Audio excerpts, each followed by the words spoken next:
Selamat sore Bu Anita dan teman-teman. Saya Julianisa dengan NIM 29 2018 052 akan menyampaikan hasil presentasi saya yaitu tentang pembelajaran daring di masa pandemi.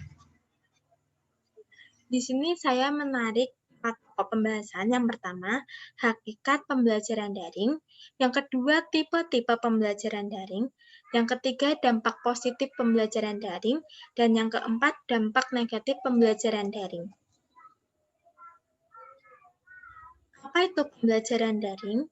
Pembelajaran daring itu sama dengan pembelajaran online atau e-learning.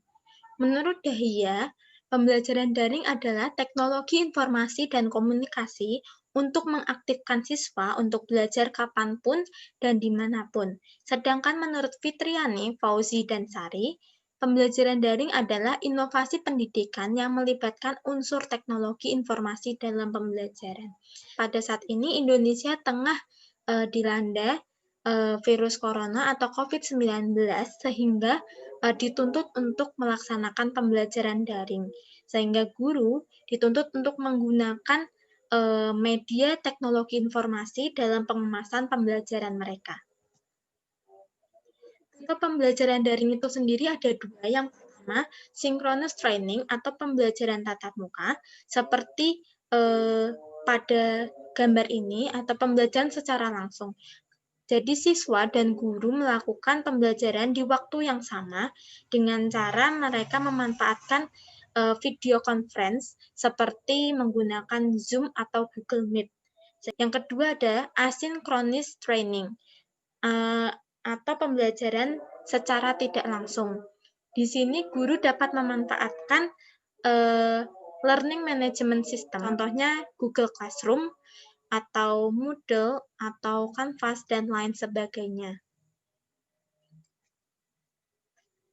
Dampak positif yang pertama yaitu menghadirkan suasana kelas yang baru. Contohnya seperti pada gambar, di situ ada guru dan siswa yang memanfaatkan sebuah aplikasi untuk mengerjakan suatu tugas yang diberikan gurunya. Jadi guru bisa mengelola kelas mereka hanya dari rumah masing-masing. Lalu yang kedua, terbangunnya hubungan anak dan orang tua. Hubungan antara anak dan orang tua ini bisa menjadi dampak positif apabila orang tua mampu mendampingi anaknya untuk belajar sehingga anak bisa mencapai potensi yang semestinya. Tetapi dampak ini bisa menjadi dampak negatif apabila orang tua menjadi terbeban akibat tugas-tugas yang diberikan oleh guru kepada siswa di rumah.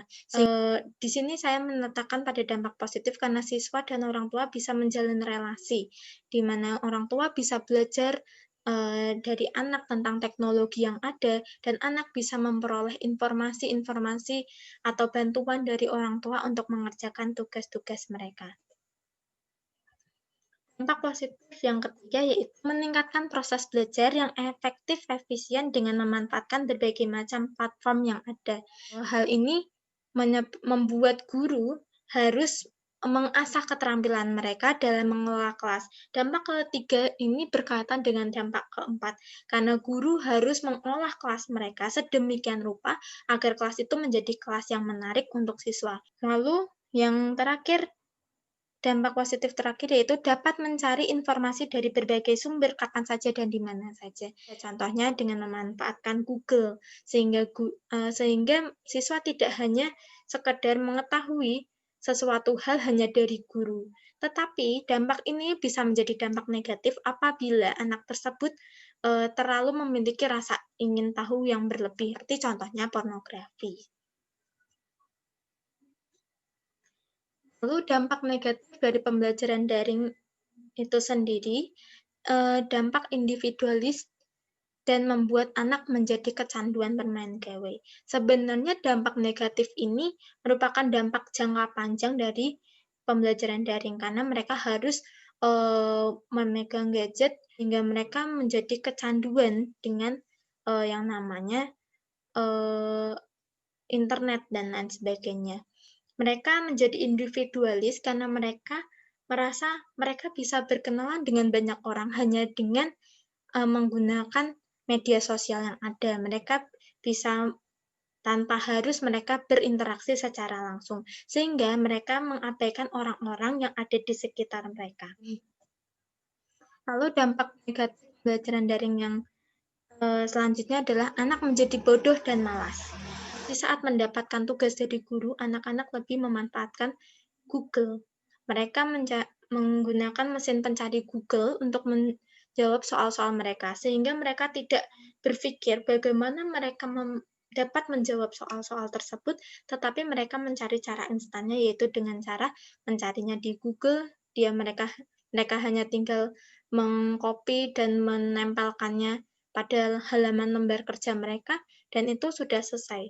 Itulah yang menjadi dampak negatif yang sangat besar dari pembelajaran daring. Lalu yang terakhir, anak memiliki sikap yang buruk.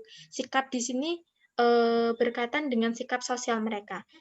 Terlalu sering bermain di rumah menyebabkan mereka berinteraksi dengan orang-orang di sekitar yang terkadang lingkungan mereka adalah lingkungan-lingkungan yang tidak baik, sehingga terkadang sikap sosial mereka terhadap orang yang lebih tua bisa menjadi buruk, karena peran guru itu tidak bisa mendalam. Mereka akan menunjukkan sikap-sikap yang mungkin bisa menyakiti temannya dengan fisik ataupun dengan perkataan mereka, karena mereka terlalu lama menghadapi lingkungan-lingkungan mereka yang tidak baik tanpa peringatan dari orang yang lebih tua. Sekian presentasi dari saya. Mohon maaf apabila terdapat salah kata. Saya ucapkan terima kasih.